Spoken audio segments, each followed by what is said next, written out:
I'm about to help you turn your backyard into a full-blown pharmacy. Everything I'm about to show you, I'm actually growing right now in our backyard.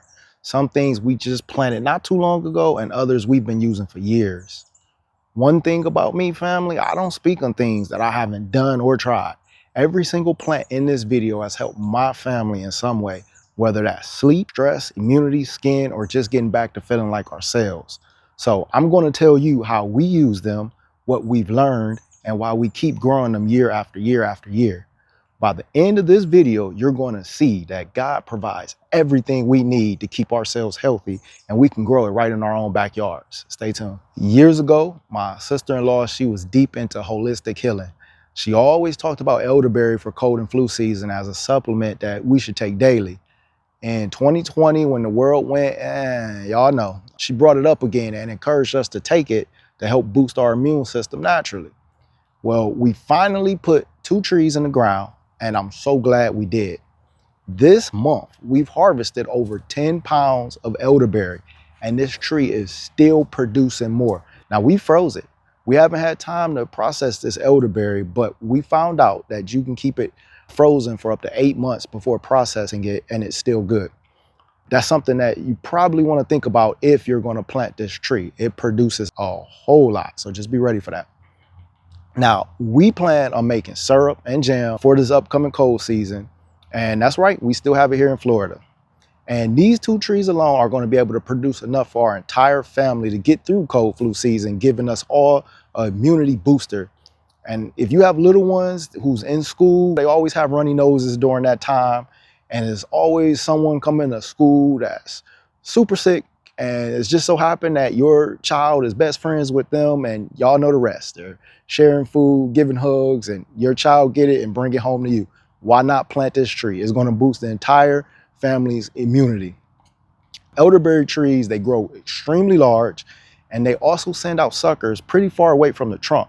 So if you got a shared fence with a neighbor, you might want to throw down some root blocker. And I pretty much highly suggest that you plant it away from a shared fence. Don't be like us, like we did, but we have root blocker now.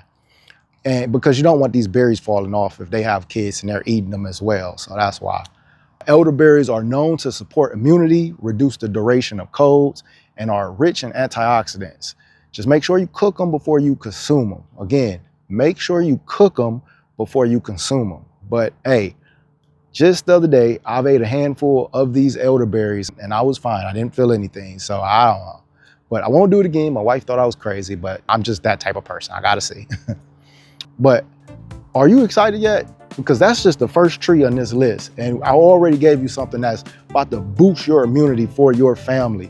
And it's gonna get you through cold and flu season. So that's just tree number 1. We got 8 more to go. So let's get into the next one. I'm excited, so I hope you're excited. All right, too. So next up, we have lemongrass. Now hear me out here. If you grow herbs for tea in your backyard, you have to grow lemongrass, in my opinion. Why? Because it makes everything taste better. Have you tried soursop leaves or Kuck or Moringa or anything else green that you grow in the backyard that's super healthy for you? It doesn't always taste the best, am I right? But that's okay, because God gave us lemongrass to add some flavor to it, and lemongrass has its own goodness all on its own. Lemongrass has a naturally calming effect when you tea it, but when you pair it with something like Kuck, it helps you relax even more. I'm talking about deep sleep, help you relax and unwind at the end of the day. It also has antifungal, antibacterial, it supports digestion, and it can help lower your blood pressure. Now, this is something that I found true. And yes, it does keep mosquitoes away. We all know that. But in our backyard, we're not growing it to keep the mosquitoes away. We're growing it because we want to add that flavor and we want to help our blood pressure. So that's number 2. We still got more coming, y'all, so stay tuned. So number 3 is Kuck. Now, I've mentioned Kuck months ago. I talked about Kuck. I was real heavy on Kuck. I'm about to bring it back up. Now, we just talked about pairing it with lemongrass. It's a great nighttime combination that you can grow in your backyard, in my opinion. But let me add something to that, just so you guys know. Now, Kuck is high in protein. It's one of those greens that's extremely high in protein. We use it as a spinach substitute for meals because spinach doesn't grow well for us. You got pests, snails, worms, y'all know how it goes. Some crops are just more trouble than what they provide. So we always look for a substitute, and that's Kuck. Kuck just replaces our spinach. Now, with Kuck, we have no issues with pests. It gives us more protein than spinach, and we can grow it year round here in Central Florida. And the good thing about Kuck too is the more you cut it and the more you use it, the more it grows. So you can cut it and a week later, it's full of vitamin A, vitamin C, calcium, and iron. We use it for strength, energy, and everyday meals. You could eat this right off the tree. It has a nutty taste when you eat it, but it's extremely healthy for you. Get you some. All right, family. So next up, we have pigeon peas. Now, we all know pigeon peas feed the soil nitrogen. Yes, that's true. It produces pods that's good food. Not talking about that today. It's excellent for those things, but not today. Let me put you on how our family uses pigeon peas. We use it for the leaves. We make tea. Now, my father-in-law taught us this tea is strong and it heals your body. Pigeon peas help regulate blood sugar. I'm talking about the leaf. It supports liver health, aids in digestion, and helps reduce fever. And matter of fact, a couple of weeks ago, I was outside making a trellis. I had a box cutter, and I accidentally cut my finger and it started to bleed. Since I was next to the pigeon pea plant, not even knowing, I grabbed some leaves, I balled it up in my hand, and I put it on the wound like that. And it was like so quick, it actually stopped the bleeding like that. So that's another thing. I was thinking, how is this, all leaves do this? This is just me thinking. So I went inside and I got on the computer, and yes, that's one of the other great things that pigeon peas are good for.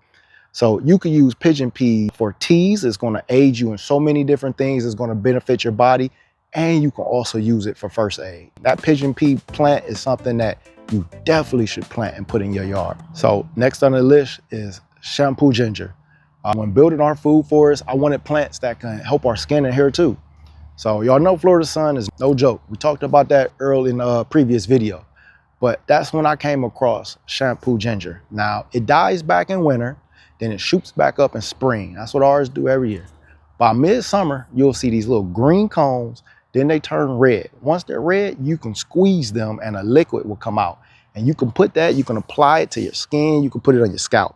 Now some say it helps reduce dandruff, cools sunburn, softens dry skin, and it even strengthens hair follicles. No chemicals, no store-bought lotions out here. Just walk outside and you can squeeze and get your own lotion. Imagine that. Instead of squeezing it from a bottle that has probably 10 plus ingredients. Seriously, when was the last time you checked the back of your lotion? How many ingredients are in it? And we're putting stuff like that on our skin and it's absorbed daily. Crazy, right? But maybe, I don't know. Y'all know how I am sometimes. I start to think, but because we're mindful now when it comes to our food, we're looking at the ingredients, but then we go pick up deodorant and lotion and toothpaste and we don't read the ingredients on that. So that's just something, family, I want to say, let's check into. Imagine coming outside and you're getting your lotion straight from outside, squeezing some Shampoo Ginger. So it's not bad to go natural sometimes. So check your lotion, see what those chemicals are. Just a little tip. All right, family, so next on this list is ashwagandha. Now, this is for someone, if you're dealing with stress, if you're dealing with sleepless nights, this is something that you need to really pay attention to and listen up with. Because when my father passed away a few months ago, it was so difficult for me. I was not sleeping. I couldn't think straight. I was just, it was a rough time, and I'm sure you guys been there before too. You know exactly what I'm talking about. I remember this old saying that if you have a problem that man or money can solve, then you ain't got no problem. Well, during the final few months of his life, it really hit me because he had a problem that wasn't fixable by either. Now, while I was researching just natural ways to take something to help me with my sleep, because I wasn't getting any, I came across ashwagandha. So I'm getting ready to go get this ashwagandha. And one day my wife came home with ashwagandha seeds. I didn't say nothing to her about it. I'm like, what? But that's what God do. God will provide, and he will use someone else to bring something good in your life if you just let him. Now, ashwagandha is good for cognitive clarity, recovery, deep sleep, and athletic performance. If you're growing ashwagandha, when it's time to harvest it, because the leaves and everything will start to die back. The goodness is in the roots. You can also steep these leaves and you'll be able to get tea from them. We haven't did that yet. And they say the berries are edible, but I'm not messing with that. Now, it's a strong herb, so you don't need much. Just constant use is how you're going to get this goodness in your body. So just less ashwagandha, but just use it constantly. I'm going to put it in capsules. I'm going to dry it out and put it in capsules. So I'm excited. I'm already taking ashwagandha, but now when I can harvest this and I'm gonna grow it year after year, I can save money and I know where my ashwagandha has come from. So if you're someone who you're not sleeping at night and you have high stress levels right now, something's going on in your life, we've all been there. Ashwagandha might be a good supplement that you can grow in your backyard right now and you can take. So look into it, y'all. But just remember, less is more with ashwagandha. So next up is Cuban oregano, or most of us know it as the Vicks plant. We grow this for the scent. You can crush up the leaves and it opens up your sinuses almost instantly. It's your backyard or front yard where we have it, your Vicks Vapor Rub. That's right, this is Vicks Vapor Rub. You can grow it. You can grow your own Vicks Vapor Rub. I like it because I take it and I'll bring it in my office and the aroma lasts for a couple hours. You can also tea it when you feel like a cold coming on. It's easy to grow. It's great in pots also, fast growing. And we always keep it close to the house. That's why we planted it right in the front yard. Did you guys know that you can grow Vicks Vapor Rub in your backyard or front yard? You can. So that's what we're doing. I suggest you get some because, hey, break it, cut it, put it to your nose, rub it on your skin, Vicks Vapor Rub. Save yourself some money and it's all natural. Get some. All right, so next up on this list is aloe vera. Aloe is one of those things you don't really think about until you really need it. So we use it for burns, we use it for cuts and scrapes. We put it on bug bite, sunburn, dry skin. It's our go-to for all that. You cut a leaf, you squeeze it out, and there you go. It's also good for digestion in small doses.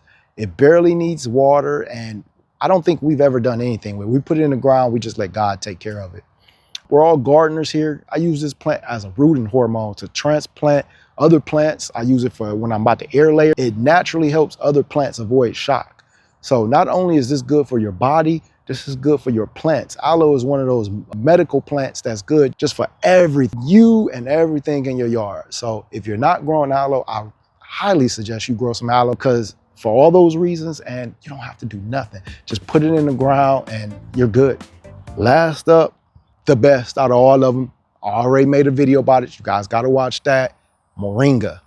Moringa is the one thing in the yard that is everything in the yard. It's the first thing that I suggest everyone plant if you're starting a food forest or a garden. It's your daily multivitamin. You can dry the leaves, you can powder it, you can eat it right off the tree, or you can make tea like we do. Moringa is going to be your go-to for everything. That is your multivitamin. Moringa is your health. So I'm not going to go deep into Moringa and everything that Moringa has because I've already made a video on it. You guys can watch it to learn more, but Moringa. So if you're not growing Moringa, get you some. That is your health care plan in your backyard. That's your pharmacy. So that's some of our backyard medicine cabinet. So that's everything we're using. No brands, no pills, just plants. We're not doctors. I'm not a doctor, know that, but I'm just sharing what works for our family. So let me know in the comments if you grow any of these or about to.